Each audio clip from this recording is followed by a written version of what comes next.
Hola amigos y amigas, bienvenidos al nuevo proyecto de Vive tu vida con interioridad.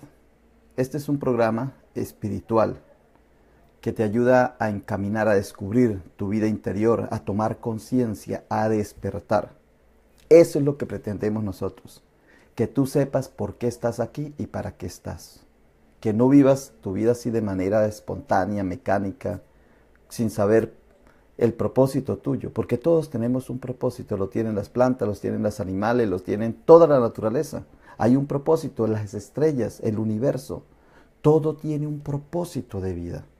Y este planeta es el planeta de la vida. Por lo tanto, la invitación que nosotros les hacemos a través de este programa es que tú despiertes, porque llevamos una vida totalmente dormida. Vivimos dormidos, estamos durmiendo, no hemos despertado. Lo va entendiendo uno es poco a poco, a través del tiempo. Cuando uno va descubriendo que todo lo hace es de manera mecánica, sin saber. Cuando que uno va es como por una ola, como viajando por una conglomeración de personas y sin saber cuál es el propósito y cuál es el motivo. Entonces cuando uno despierta, cuando uno toma conciencia, cuando uno mantiene la atención constante, cuando uno se vuelve espiritual y empieza la vida a vivirla interiormente, el mundo le cambia, el panorama le cambia totalmente. Y empieza uno a tener buenas relaciones con los demás, empieza a tener buena salud y empieza a ser autosuficiente. Nos damos cuenta que nada nos hace falta en este mundo. Ese es una bonita manera de vivir. Y para eso se necesita uno hacer un camino, viajar, el viaje que llevamos. Por eso se ilumina tu camino, por eso decimos ilumina tu camino. Ilumina tu camino es vivir este viaje de manera despierta. Desde que el ser humano es humano, empezó a ser espiritual. El ser humano por naturaleza es espiritual, tiene la espiritualidad. Pero la espiritualidad la manejan las religiones. Como la economía, la manejan los bancos y la manejan los sistemas económicos, o sea, el sistema de productividad. Como la organización la maneja la política. Como el determinar la salud la maneja el sistema, el negocio de la enfermedad. La ciencia. Entonces van tomando así. Cuando uno despierta, uno se da cuenta que no. Que yo soy espiritual es porque por naturaleza soy espiritual. Pero entonces, por ejemplo, en el caso nuestro en Occidente, en este momento el cristianismo es el que toma la rienda de nuestra vida espiritual. Pero antes del cristianismo estaba el judaísmo o el paganismo. Eran las dos religiones que habían. Los paganos, pagano significa persona que no es judía. Pero, ¿por qué se pusieron ese nombre? Los judíos, pues es una cultura de Canaán, de Palestina en el medio de Mesopotamia y Egipto, podríamos decir, esos son los judíos, pero el paganismo, esa palabra pagana se lo puso fue la iglesia cristiana, a las personas que no practicaban la religión cristiana, sino que practicaban la religión de los antiguos, antes del cristianismo, que para allá voy a llegar. En un momento dado llego ahí porque si nosotros nos damos cuenta, esas religiones son supremamente espirituales. La religión pagana es una religión supremamente espiritual. La religión judía es más política y la religión cristiana es más de organización. Es organización, es institucional, statu quo, mantener una estructura. Ese es el cristianismo. El cristianismo es de estructura. El judaísmo es más político, es muy político la parte del judaísmo. Y el paganismo es más espiritual.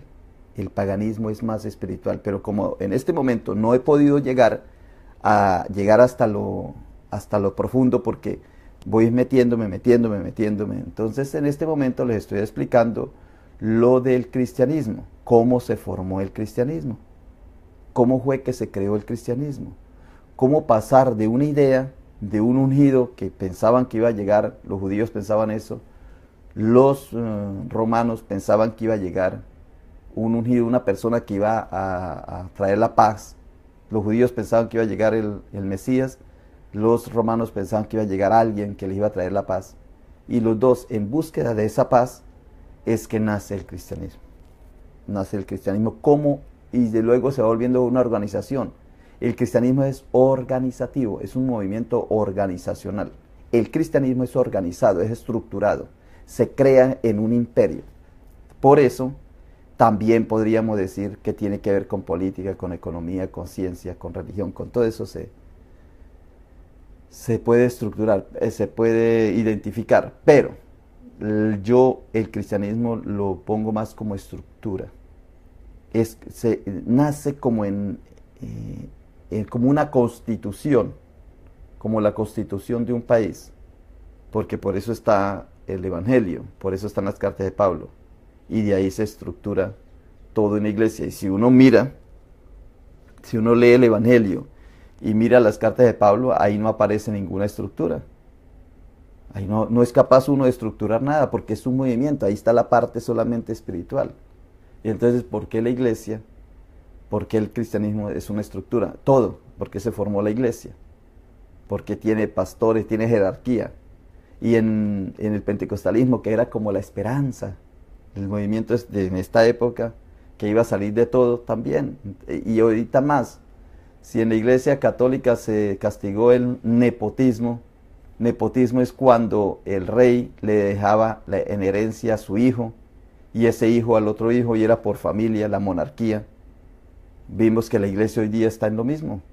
El papá forma una iglesia pentecostés o cristiana, y apenas el viejito ya madura, ya envejece, entonces el hijo sigue, y luego el nieto, y así, nepotismo. Lo que se castigó en la Edad Media, por lo que protestaron los protestantes, o el cristianismo protestó para que no hubiese nepotismo, entonces se cayó en el nepotismo.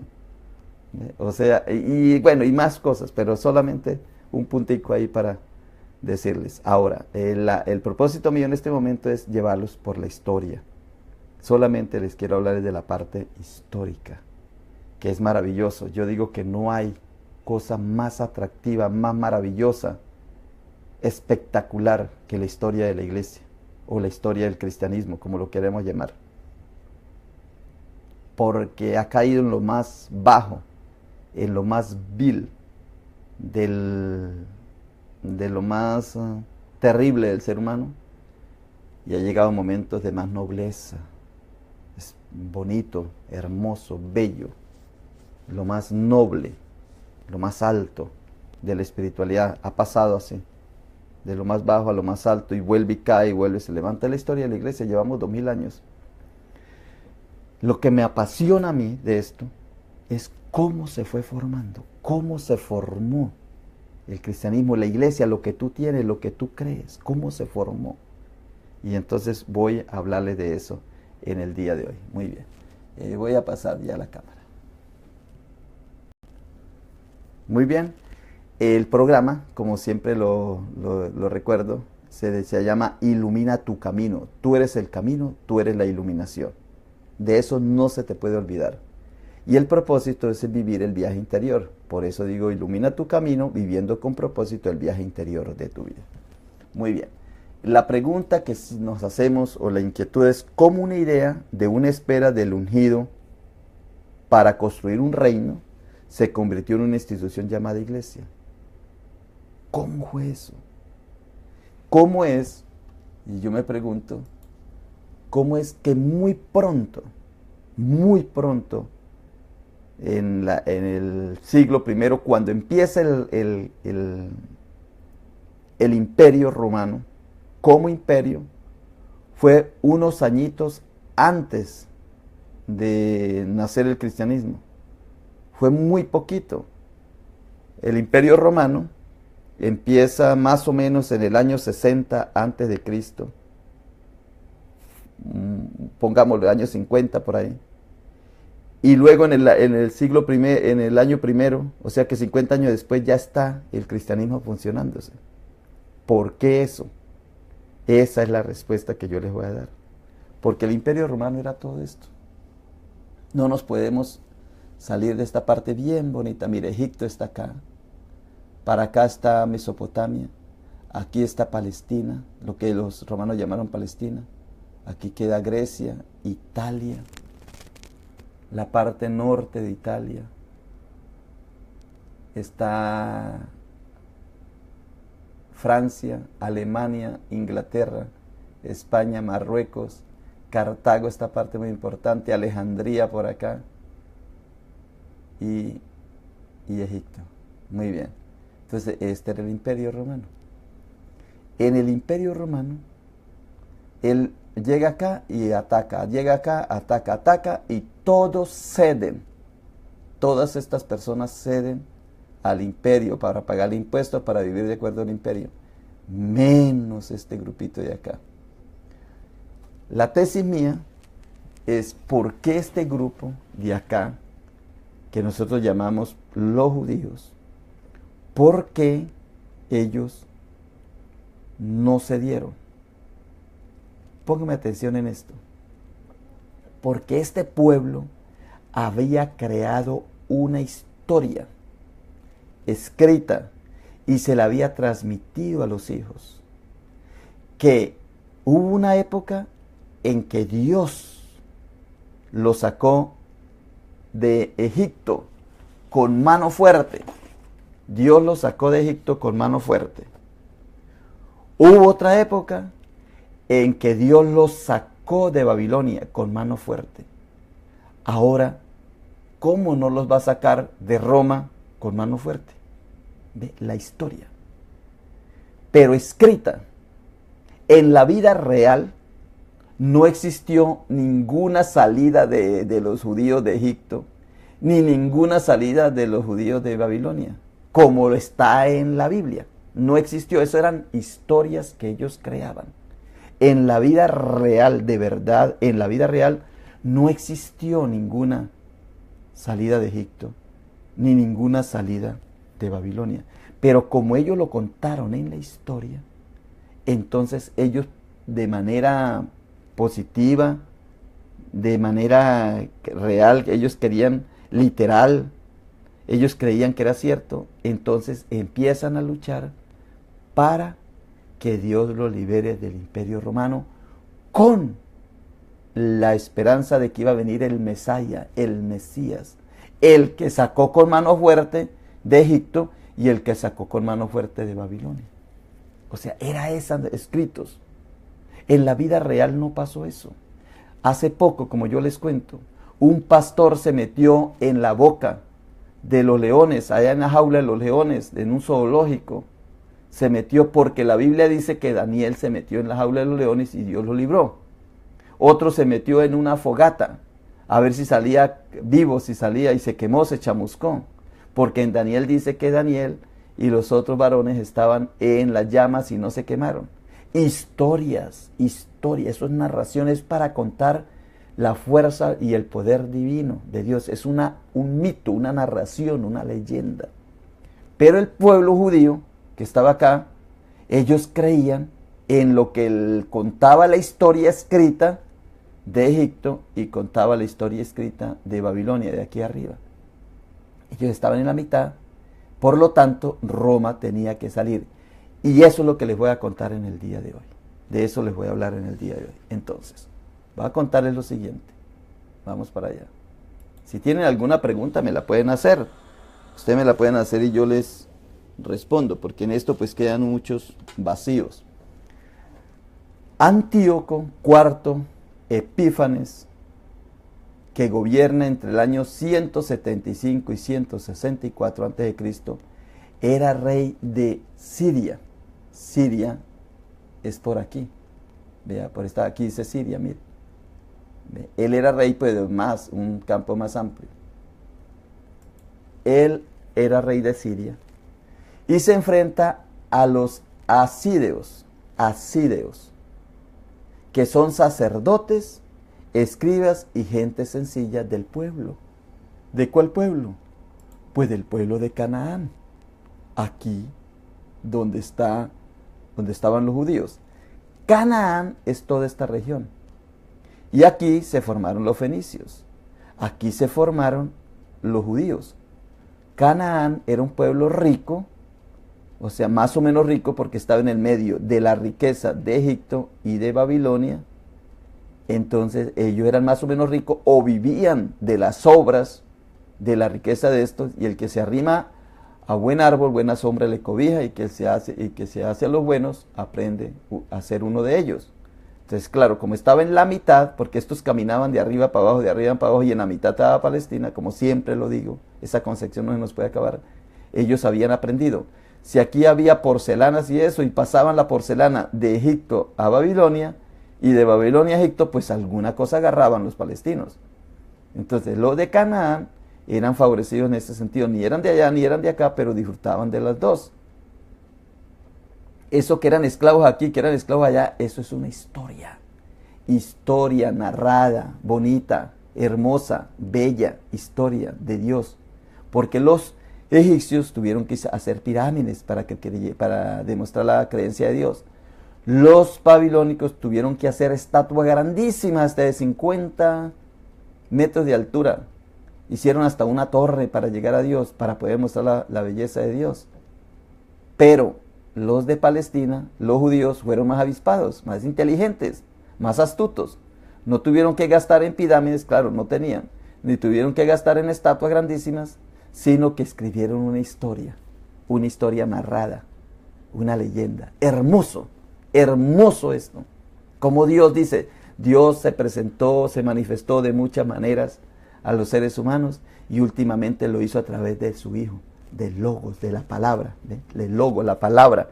Por eso es que el cristianismo predica, habla, porque es de la palabra. El judío también es un escriba. Bueno, pero es que me voy saliendo, voy metiendo más, solamente que es que me quiero reafirmar en lo que estoy diciendo. Entonces, aquí estaba este señor Antíoco Epífanes, y en esa época se encontraban los asidios. Los asidios era un grupo de sacerdotes y de gente sencilla del pueblo. Siempre gente pobre, sencilla, quienes terminan en dos grupos.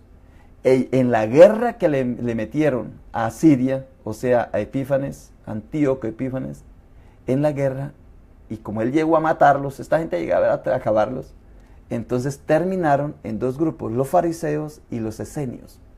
Fariseos y esenios, no se nos puede olvidar esto. Recuerda que cuando leemos la historia de Jesucristo en el siglo I, habían tres grupos: los fariseos, los saduceos y los esenios. Los fariseos eran religiosos, los saduceos eran los comerciantes, y los esenios eran los espirituales. Eran los que más querían vivir el cristianismo. Muy bien. Pues sucede que en este grupo de fariseos y de esenios esperan el Mesías. Pero mire lo que es la historia. El Mesías, cuando uno lee la historia de los judíos que esperaban el Mesías, lo esperan de dos maneras. Hay dos clases de Mesías. El Mesías Ben Yosef, que es el Mesías hijo de José, eso está en el Nuevo Testamento y está en el Antiguo Testamento. Es un Mesías sufriente, humilde y salvador. En cambio, el Mesías Ben David, o sea, el Mesías hijo de David, es un Mesías rey, conquistador y redentor. La idea se originó entre los fariseos, que son descendientes de los asidios o hasideos, como los queramos llamar. ¿Qué son estas personas? Son los santos piadosos que practican la ley de Moisés versus las ideas de los griegos, del mundo pagano. Entonces, ellos quieren purificar, pero ellos quieren salvarse, en este caso, de Antíoco Epífanes, que es un griego, pero que es rey de Asiria, porque los griegos son los que se han tomado esa región antecito del pueblo romano. Entonces los griegos ya aparecen. Cuando el imperio romano llega, ya están los fariseos, y ya están los saduceos, y ya están los esenios. Muy bien. Sucede que en el libro de Zacarías 12:10 dice: y derramaré sobre la casa de David. ¿Ve? Ahí está la época del pensamiento mesiánico. Y sobre los moradores de Jerusalén espíritu de gracia y de oración. Y mirarán a mí, a quien traspasaron. ¿Ve? Es el Mesías sufriente. Y llorarán como se llora por hijo unigénito, afligiéndose por él como quien se aflige por el primogénito. Recuerden que Jesús fue el primogénito. Ve cómo van acomodando esta historia. Esta historia fue primero que Jesús. Entonces van acomodando la historia de Jesús a esto, para que case, para que haya unidad. Isaías 53:4 dice, ciertamente llevó Él nuestras enfermedades y sufrió nuestros dolores, y nosotros le tuvimos por azotado, por herido de Dios y abatido. Esto era lo que estaba pasando o lo que había sucedido en la época en que Palestina se enfrentaba a esta gente, se enfrentaba a todos los que los querían invadir, a los griegos, a los asirios, a los persas, a los egipcios que pasaban por aquí, a los de Babilonia.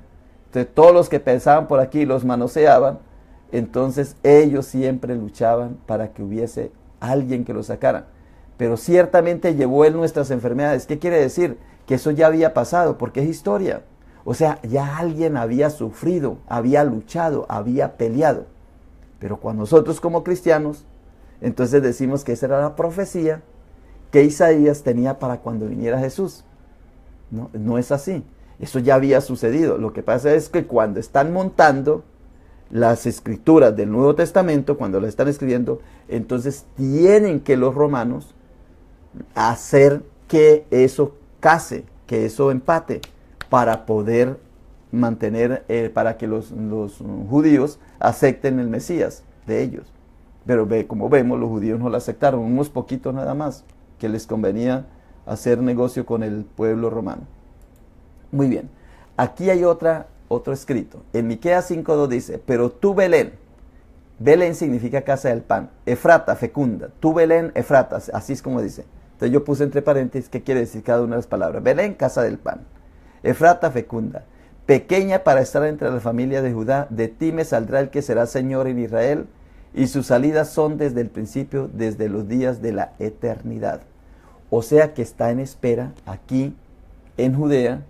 Por aquí queda Belén, mira aquí está, Belén, Jerusalén, esto es Judea, Samaria está aquí, más arribita está Galilea, el mar muerto está aquí, el río Jordán está acá, mire.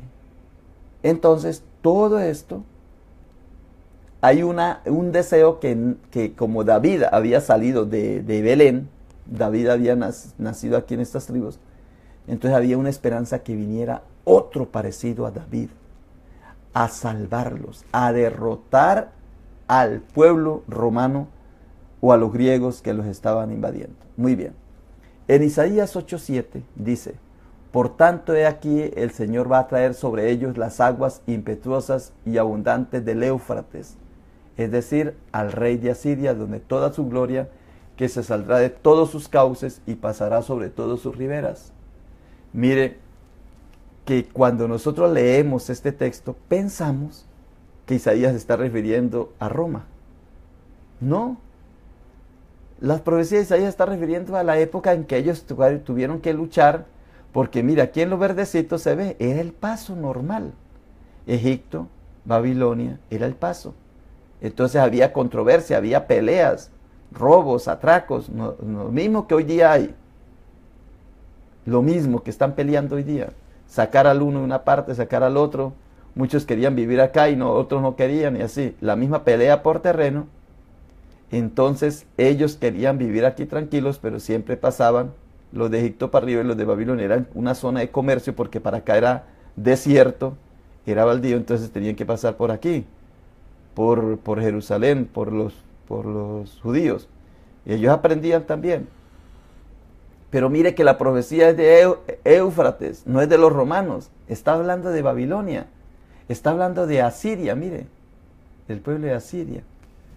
Y en el 8 dice, fluirán con ímpetu en Judá, inundarán y seguirán adelante hasta el cuello llegará, y la extensión de sus alas llenará la anchura de tu tierra, oh Emanuel.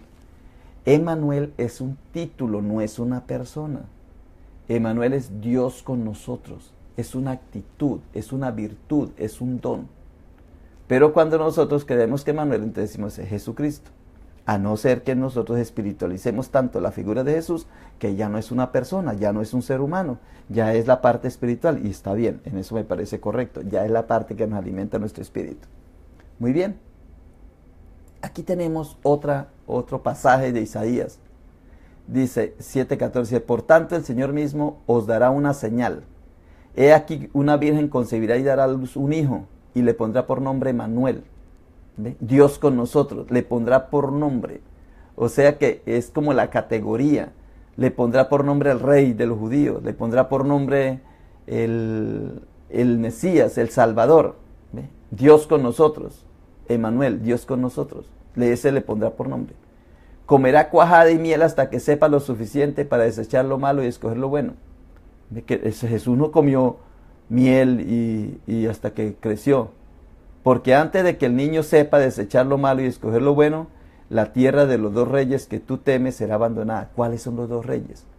Pues los de Asiria, los de Babilonia. Porque está hablando de aquí. Está hablando de esto, que están enfrentados aquí, están peleando contra ellos. ¿Ve? Ahora, hay unas historias que no están en la Biblia, porque ustedes saben que mucho quedó por fuera, que no lo pusieron en el canon, tanto en el Antiguo Testamento como en el Nuevo, tanto los judíos como los cristianos. Pero sí existen historias como esta. Mire, los rabinos dicen que el Mesías, hijo de David, que vendrá pronto en nuestro tiempo, el santo le dijo: pídeme y yo te daré, como está escrito. Yo proclamaré el decreto del Señor. Hoy mismo te he engendrado. Pídeme y yo te daré las naciones por herencia. Porque vio al Mesías, el hijo de José, quien fue matado. Yo te pediré nada más que la vida, porque está escrito: te pidió vida y tú se la concediste. Ese escrito no está en la Biblia, pero si lo vemos, es un escrito que netamente, estrictamente, absolutamente compagina con Jesucristo. O sea que el Jesús que nosotros tenemos en las Escrituras, yo no digo que no haya existido, puede ser que haya existido, pero existió de otra manera. Todo esto fue que se lo agregaron, se lo pusieron para adornar al personaje, porque ya estaba escrito. Entonces se lo pusieron a ese Jesús. Y este está un poquito más largo, pero aquí, esto no está en la Biblia. Estos son escritos rabinos, escritos que están entre algunos judíos. No están en el Nuevo Testamento, no están en la Biblia. Pero las ideas sí están en la Biblia, sobre todo en el cristianismo. O sea que los cristianos, cuando fueron armando el Nuevo Testamento, cuando fueron escribiendo las cartas de Pablo y los evangelios, tomaron de estas ideas. Dice: nuestros rabinos enseñaron que un día, en el mes de Nisan, o sea, en el tiempo de Pascua, los patriarcas vendrán a él, o sea, a él, y le dirán, los patriarcas vendrán a él, o sea, al Mesías, y le dirán: Efraín, Mesías, nuestra justicia. O sea que Efraín, Mesías y nuestra justicia es lo mismo. A pesar que nosotros somos tus padres, tú eres más grande que nosotros, porque tú has sufrido por los pecados de nuestros hijos y has pasado por grandes y difíciles pruebas. Tú te has convertido en objeto de burla y has sido ridiculizado en medio de las naciones por el bien de Israel. Y te has sentado en la oscuridad y las profundidades. Tu piel ha sido arrancada y tu cuerpo se ha secado como madera y tus fuerzas como un pedazo de barro. Tú has sufrido todo esto por los pecados de nuestros hijos. Eso lo escribieron antes de venir Jesucristo. Cuando el pueblo estaba peleando, luchando con los otros pueblos, cuando ellos llegaban y los invadían. Es que como pasaban por aquí, ¡pam!, les quitaban las gallinas, les quitaban los corderos porque pasaban para allí, pasaban para allá. Claro que ellos también robaban y así. Esto era toda una masacre. Esto era potencia, aquí era potencia. De potencia a potencia, en el medio quedaban los pobres, que sufrían, pero también comían de las migajas que caían de las mesas. Entonces ellos tenían la esperanza de que iba a venir un Mesías, un Salvador. Y luego cuando el cristianismo está escribiendo, los cristianos, los que estaban a favor de creando el cristianismo, que en esa época no se llamaba cristianismo, cuando estaban creando lo nuevo, eso nuevo que iba a venir, ese nuevo movimiento, eso que estaban creando, porque les convenía tanto a los romanos como a los judíos líderes. Los judíos para que no lo mataran, los romanos para no seguir matando. Entonces cuando estaban ahí tomaron estos textos. Este texto no está en la Biblia así, ni está en el Antiguo Testamento ni en el Nuevo, pero estaba en la cultura, estaba como leyenda, porque miles de leyendas, había muchos libros, leyendas populares que iban a venir a salvarlos. Y en esa leyenda, pues se la atribuyen a Jesucristo. Pues muy bien, En el año 63 antes de Cristo, ya cuando se va a constituir el imperio, aquí todavía no hay imperio.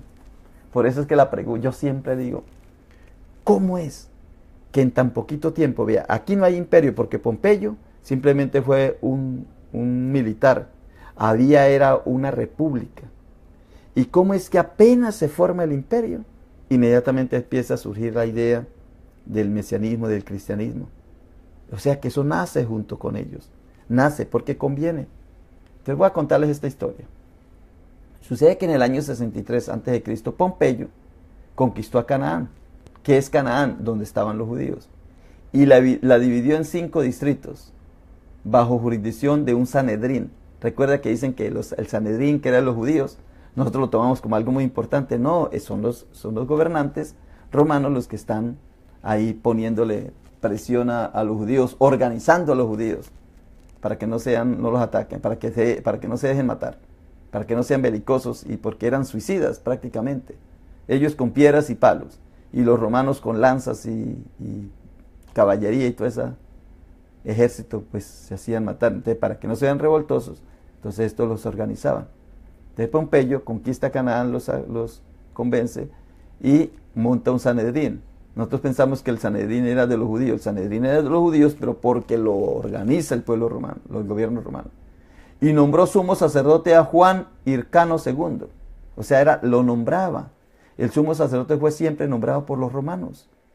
Y nosotros pensamos que lo que llamamos sumo sacerdote fue organizado por los judíos. No, fue organizado por los romanos, para que ellos mantuvieran el orden en el área, en el lugar donde estaban.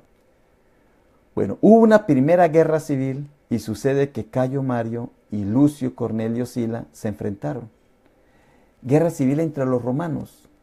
Antes del siglo I empezaba ya la república a causar problemas. La democracia entre los romanos. ¿Por qué? Porque la democracia es una cuestión política y aquí era cuestión militar. Entonces los militares iban tomando más poder. Y Sila, Lucio Cornelio Sila, venció a las tropas de Mario, o sea, de Cayo Mario, en la batalla del Porta Colina en el 82 a.C. Y se puso la dictadura corneliana, consolidándose el poder aristocrático patriarca. Luego, después de eso, tras la muerte de Sila, que muere Sila, se conformó el primer triunvirato. Se dice triunvirato porque eran 3 cónsules en el Imperio Romano. Y ahí empieza una pelea tremenda porque uno de ellos quiere ganarle al otro. Entre ellos, pues Julio César fue el que ganó. Entonces conformó el primer triunvirato, cuyo objetivo era el control absoluto del Estado. ¿Cómo controlar el Imperio Romano? Entonces aparecieron 3 personajes: Craso, Pompeyo y Julio César. Julio César toma la parte norte de Inglaterra y eso. Craso toma la parte nororiental, y Pompeyo toma la parte suroriente. O sea, y cayó ahí Jerusalén, entre Pompeyo. Y entonces Pompeyo, por eso es que les organiza un Sanedrín. Luego, después de este primer triunvirato, aparece uno segundo. Tras el asesinato de César, que lo matan allá en el Senado, se conformó el segundo triunvirato, que ya es Lépido, Marco Antonio. Recuerden, lo conocemos muy bien porque fue gobernante en Egipto, y Marco Antonio era un militar fuerte, esposo de Cleopatra, y todo eso es una cosa bien grande. Pero los vence Octavio, y Octavio viene a ser el primer emperador. Octavio es el que gana. Entonces hay una tercera guerra civil, y en esa tercera guerra civil, entonces Marco Antonio, instalado en Egipto, se enredó con Cleopatra y se entretuvo en fiestas y placeres, lo cual motivó a que Octavio lo acusara de traición a Roma. El año 32 a.C. se produjo la ruptura entre los 2 triunviros. Muy bien. Aquí ganó Octavio, que fue el primer emperador de Roma, que se puso el nombre de Augusto. Augusto quería decir el divino. Y allá en Jerusalén, entonces en el año 40 a.C., el Senado romano nombró rey de los judíos a Herodes el Grande. Ellos esperaban el Mesías. Iba a venir el Mesías. Nos va a salvar el Mesías. Va a venir alguien de nuestro pueblo. Mentiras. El pueblo romano llegó y ¡paz! Les metió, fue el gobernante ahí. Augusto, que ya era el anterior, este que vemos aquí, este Octavio, el de aquí en la orillita esta, que le ganó a Marco Antonio, lo mató. Se suicidaron, Cleopatra y Marco Antonio, pero bueno, murieron. Entonces, Augusto unió el territorio de Canaán con Siria, llamada provincia de Judea, bajo el gobierno de un legado que se llamaba Publio Sulpicio Quirino. Y en el trono continuó la familia herodiana. Como podemos ver aquí, entonces Herodes tuvo 4 esposas. Tuvo 10, pero estas fueron las más famosas, porque tuvieron hijos que gobernaron. Mariadne, Maltase, Mariadne II y Cleopatra. Vea, Cleopatra, ¿cómo le alcanzó a Cleopatra para ser esposa de Julio César, esposa de Herodes, esposa de Marco Antonio y no sé de quién más? Bueno, Cleopatra tuvo a Filipo con Herodes, y recuerda que el Filipo mandó en algunas partes. Aquí Herodes Filipo también, Antipas, Arquelao, Aristóbulo y Alejandro. Estos nombres están en el Nuevo Testamento, porque el Nuevo Testamento se escribió con historia romana antigua, atrasada. Agripa I y Agripa II, en estos ponen a hablar a Pablo con ellos.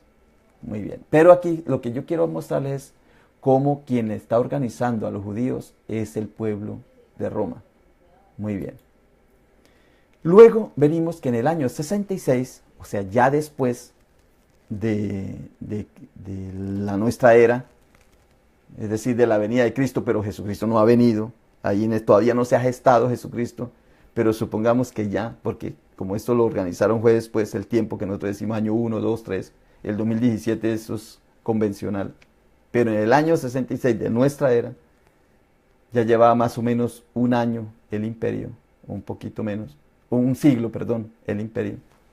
Entonces en el año 66 hubo una primera guerra judeo-romana. Recuerda que antes se peleaba era con los griegos, ahora se peleaba con los romanos pensando que iba a venir el Mesías. ¿Por qué? Porque ahora Vitelio, que ya era el emperador, ordenó adorar dioses romanos. Y los judíos no querían ordenar los dioses romanos. Ellos recuerden que tenían era que el dios no se podía hacer imágenes.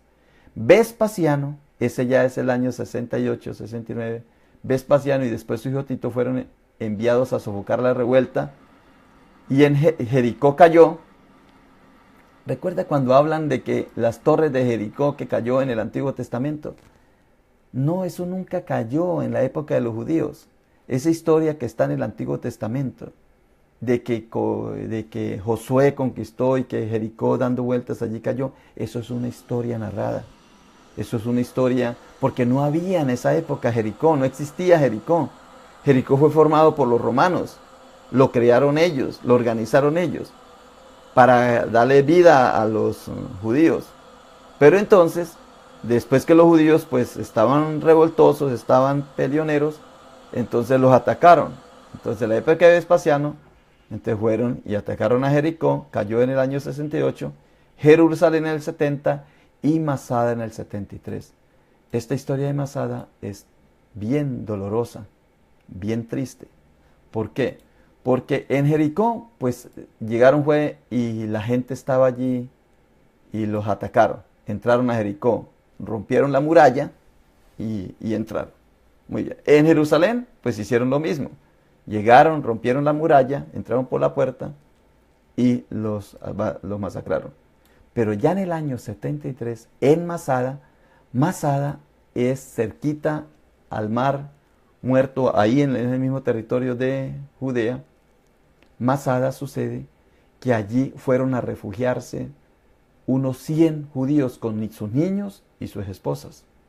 Eso era una fortaleza, un edificio en una montaña que había hecho Herodes, porque Herodes le tenía más miedo a los judíos que a los romanos. Y Herodes entonces hizo varias fortalezas para protegerse porque pensaba que los judíos venían a atacarlo un día por traición. Entonces creó y este Masada era muy bien organizado para mantenerse por muchos años o por mucho tiempo el agua. Había agua, había de todo allí por canales que había hecho Herodes. Y ellos fueron y se refugiaron allá, los judíos.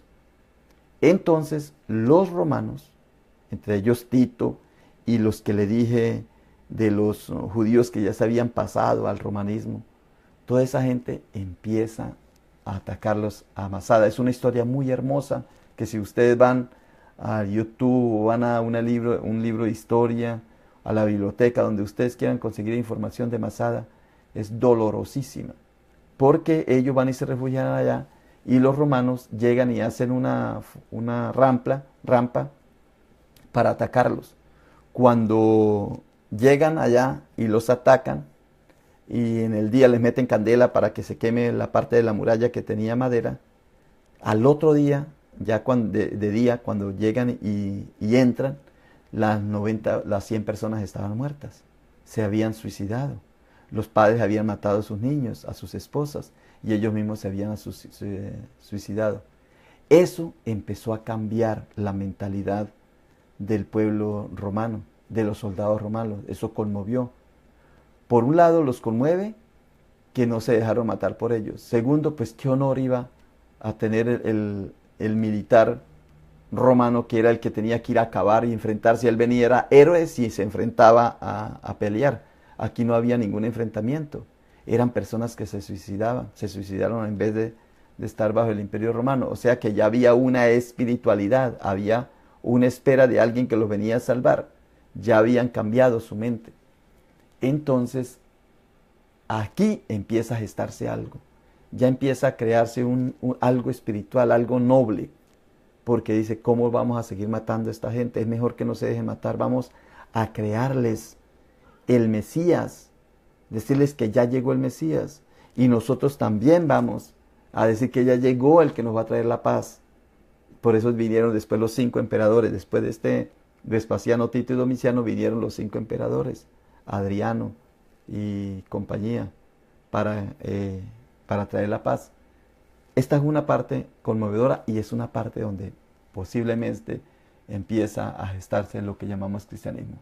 Aquí fue anulada la monarquía, o sea que ya Herodes ya quedó por fuera, y quedó juez Cisos y quedó juez el Sanedrín, o sea que era una junta de personas, y que ya no quedó en Jerusalén, sino que fue trasladado a una ciudad cerca de Jerusalén que se llama Yamné, para asistir a aspectos religiosos, políticos y judicial de la vida judía. O sea, los romanos son los que empiezan a formar eso. Muy bien. Voy a ver si soy capaz. Sí, voy a terminar acá. Soy capaz ahorita. Entonces, en el año 115 estalló una segunda guerra. Los judíos de todo el oriente del imperio comenzó en Cirene. Recuerda que quien le carga la cruz a Jesús es uno de Simón de Cirene. Por eso es que ellos se cuentan esa historia, porque en Cirene hubo ese tal Simón que peleó contra los romanos a favor de los judíos. Se sublevaron y también llegan y los mataron. Y en el año 118 el emperador Adriano prometió reconstruir el templo, lo que hizo que se calmara la revuelta. Ellos querían era que les reconstruyera el templo que Tito les había destruido, porque ellos querían seguir adorando a su Dios, a la creencia que ellos tenían, los judíos. Muy bien. Entonces sucede que en el año 132 y 135 hubo una tercera guerra, revuelta contra Adriano. Y aquí Adriano viene y les da durísimo. Prohibió el Brit Milá, que es la celebración del sábado, o sea, el guardar el sábado. Y las leyes de pureza en la familia, porque se iba a construir un templo en honor a Júpiter en la explanada del templo. Los judíos pelean contra eso, pero llega el Adriano y les quita todas esas costumbres. Les mete la ley. Recuerda que siempre nos han dicho, que los romanos cuando llegaban a un lugar que le respetaban la religión, nunca respetaron nada. ¿Qué cuenta el imperio cuando respeta? Vas acabando con lo que sea. Aquí Adriano cambió el nombre de Jerusalén por Aelia Capitolina y a Judea por Palestina. Por eso es que se llaman palestinos. Porque Roma les dijo, ustedes ya no se van a llamar judíos, ustedes ahora se van a llamar palestinos. ¿Ve? Y se prohibió a los judíos vivir en Jerusalén. Los sacaron, los expulsaron de Jerusalén para que dejaran de pelear. Y la religión judía quedó prohibida. Y los judíos pasaron a vivir en Galilea.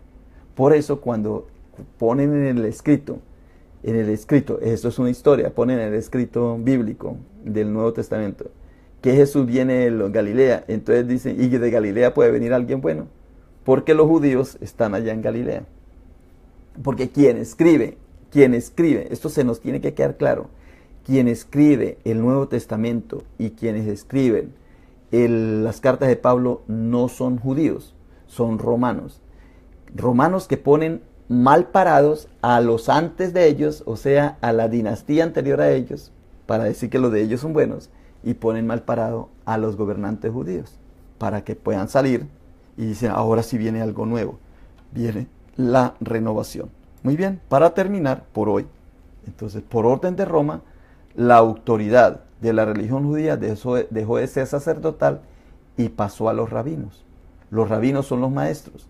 O sea que cuando ponen a Jesús en la vida real, en la vida normal, si ponemos a Jesús, que Jesús llegó y peleó y predicó y habló y eso, en esa época no habían sacerdotes. Y ponen a Jesús con el sumo sacerdote, Caifás, a hablar. Y en esa época no había, por eso es historia. Volvió a repetirse lo del Antiguo Testamento, crearon historias. Entonces, por orden de Roma, la autoridad de la religión judía dejó de ser sacerdotal y pasó a los rabinos. Por esta época se creó la Biblia judía y el Antiguo Testamento llamado Talmud, Torah o Tanajat, la Tanaj, en la que se enseñan leyes, tradiciones, leyes judías, tradiciones, costumbres, narraciones y dichos, parábolas, historias y leyendas. ¿Ve? Es aquí, o sea que la Biblia de los judíos se formó, fue en el año, después del año 70. Después del año 70 se formó la Biblia judía, para que los judíos tuvieran ahí, pero controlado por Roma, para que los judíos tuvieran enseñanzas, tuvieran narraciones, otra vez contaran sus historias. Fue en la época de los romanos. Y en la época de los romanos, después del año 100, voy a ponerle el 100 para no pelear así, porque puede ser antes o después.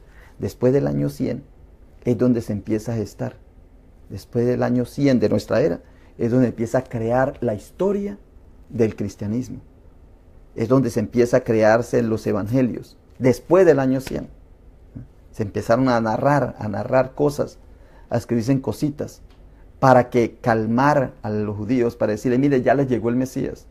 Y para calmar a los romanos que querían irlos a matar, miren, ya son hermanos, ya no podemos matarlos porque a ellos ya les llegó el Mesías, a nosotros ya nos llegó el Mesías, luego tiene que haber paz. Y hubo una época de paz, interna, no paz externa, porque ellos siguieron controlando el imperio afuera, pero interna dentro del imperio ya las guerras civiles empezaron a calmar con la idea, porque se fue unificando una idea maravillosa, no nos matemos entre nosotros y el otro no nos hagamos matar, esas dos. Y Dios ya no era en Judea, ya no era en Jerusalén, Dios estaba en el Roma, en el centro. Entonces todavía hay que acudir a Roma. Por eso en las cartas de Pablo y en los Hechos de los Apóstoles ponen a Pablo yendo a Roma. Y por eso en los evangelios, si tú lees los evangelios, lo que pasa es que tú no los lees, pero si tú lees los evangelios, los judíos, los gobernantes judíos quedan mal parados, los fariseos y los saduceos y los sacerdotes y todos los gobernantes judíos que los ponen como si estuvieran en esa época atrás, o sea, los escriben aquí, pero es narrando con historia, los ponen mal parados y ponen mal parado a la dinastía de los romanos. Los que están escribiendo en ese momento los ponen mal allá para que acepten la propuesta de acá, para decir nosotros somos los buenos y ellos son los malos, por lo tanto, síganme los buenos. Esa es la historia. Por eso el cristianismo es una organización, es una estructura. No nos debemos escandalizar. Pues por eso, después de eso, pues ¿qué es lo que tiene que aparecer? Pues una institución, porque es el molde del Imperio Romano. Ahora, después que de ese molde del Imperio Romano, como los romanos siguen conquistando pueblos, esos pueblos tenían otras ideas espirituales. Allá les voy a llegar a ver cómo se fue combinando eso.